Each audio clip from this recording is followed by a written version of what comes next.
Los juicios de Nuremberg, o procesos de Nuremberg, fueron un conjunto de procesos jurisdiccionales emprendidos por iniciativa de las naciones aliadas vencedoras al final de la Segunda Guerra Mundial, en los que se determinaron y sancionaron las responsabilidades de dirigentes, funcionarios y colaboradores del régimen nacional socialista de Adolf Hitler, en los diferentes crímenes y abusos contra la humanidad cometidos en nombre del Tercer Reich alemán, a partir del 1 de septiembre de 1939, hasta la caída del régimen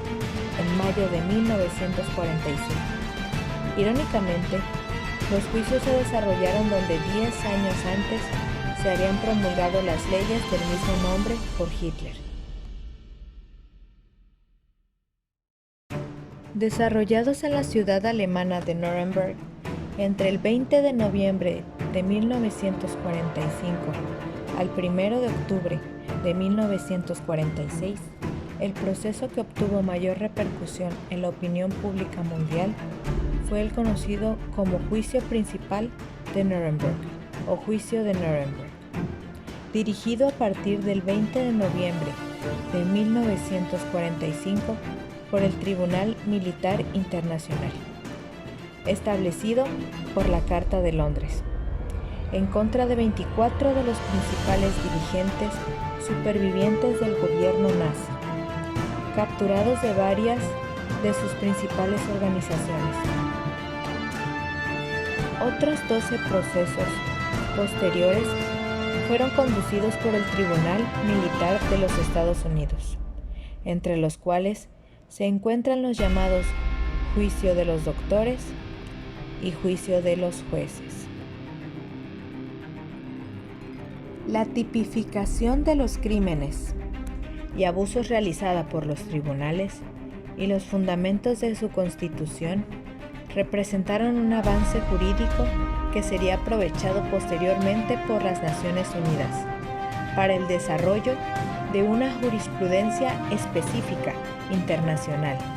en materia de guerra de agresión, crímenes de guerra y crímenes de lesa humanidad, así como para la Constitución a partir de 1998 del Tribunal Penal Internacional Permanente. El pliego de cargos detalla las imputaciones contra los jerarcas nazis y fueron reunidas en 3 grupos definidos de la siguiente manera, que fueron: crímenes contra la paz, la dirección, preparación, desencadenamiento y desarrollo de una guerra de agresión o de una guerra en violación de los acuerdos internacionales, crímenes de guerra, violación de las leyes y usos de guerra. En estas violaciones se incluyen el asesinato, los malos tratos o la deportación para trabajos forzados o cualquier otro fin de poblaciones civiles de los territorios ocupados, el asesinato o malos tratos a prisioneros de guerra o náufragos, la ejecución de rehenes, el saqueo de bienes públicos o privados, la destrucción innecesaria de ciudades o la devastación no justificada por exigencias militares, crímenes contra la humanidad, el asesinato, el exterminio, la reducción a la esclavitud, la deportación y todos los demás actos inhumanos cometidos contra las poblaciones civiles, antes o durante la guerra, o las persecuciones por motivos políticos, raciales o religiosos. Además, a la hora de dictar las sentencias, se incluyó un cuarto delito: conspiración contra la paz. El juicio principal contra las principales figuras del Estado y ejército nazi se llevó a cabo en el Palacio de Justicia de Nuremberg. Durante el juicio principal, la Fiscalía del Tribunal presentó acusación en contra de 24 líderes nazis, De todos ellos, solo Albert Speer, Hans Frank y Baldur von Schirant expresaron su remordimiento por los crímenes cometidos. En resumen, el tribunal dictó 11 condenas a muerte, 3 condenas a presidio perpetuo, 2 a 20 años y una a 15 y otra a 10 años. El dueño de las fábricas Krupp fue declarado incapaz de soportar un juicio. Hans Fritsch, Franz von Papen y Hjalmar Schacht fueron absueltos de sus cargos.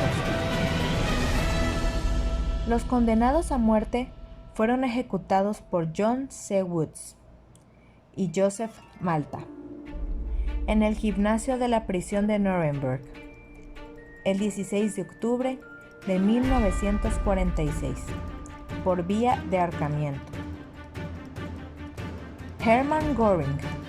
se suicidó en la víspera con una cápsula de cianuro y Robert Blake el 25 de octubre de 1945 antes del veredicto.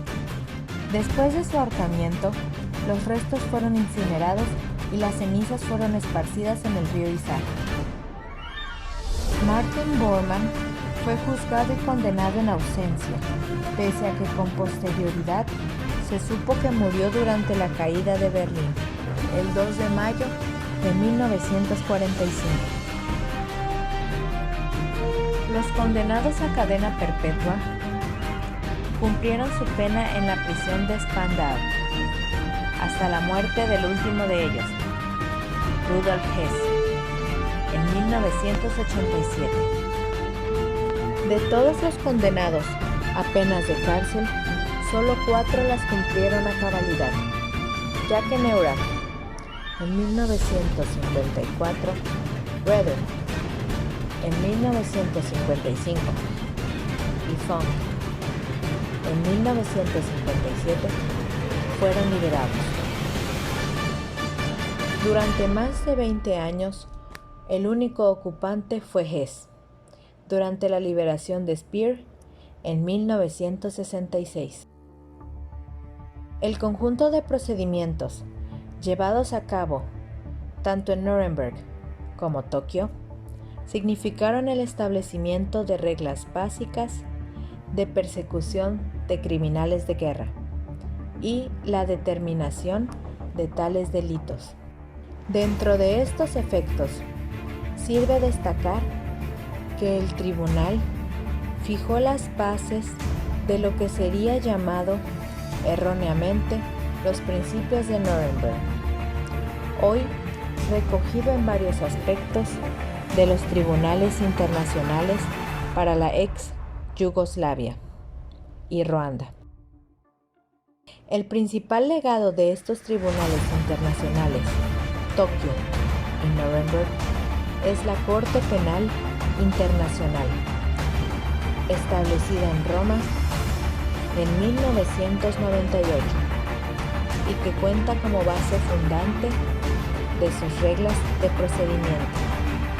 los estatutos de los tribunales de Nuremberg, Tokio, ex Yugoslavia y Ruanda. Los críticos de los juicios de Nuremberg aumentan que los cargos contra los acusados fueron definidos como crímenes después de ser cometidos,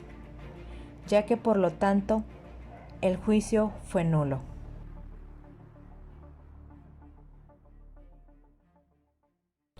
El derecho a un juicio justo se encuentra en la esencia del artículo 10, otro artículo con el que los redactores de la Declaración Universal de los Derechos Humanos de 1948, una vez más, trataron de evitar la repetición de las atrocidades de la Alemania de Hitler, donde los jueces y tribunales acataron las órdenes del régimen nazi en vez de defender la causa de la justicia en interés del pueblo. Algunas garantías para un juicio justo, incluido el derecho a la presunción de inocencia, también se encuentran en los artículos 6, 7, 8 y 9. Como hemos visto, el juicio justo no siempre es lo que esperamos que sea. Sabemos que todos estos funcionarios de los que hablamos cometieron atrocidades, matando a miles de judíos, con ayuda y diligencia de Hitler. Cada uno considera cuál es el juicio justo, pero al final del día, cada quien merece un juicio de acuerdo a sus propios actos.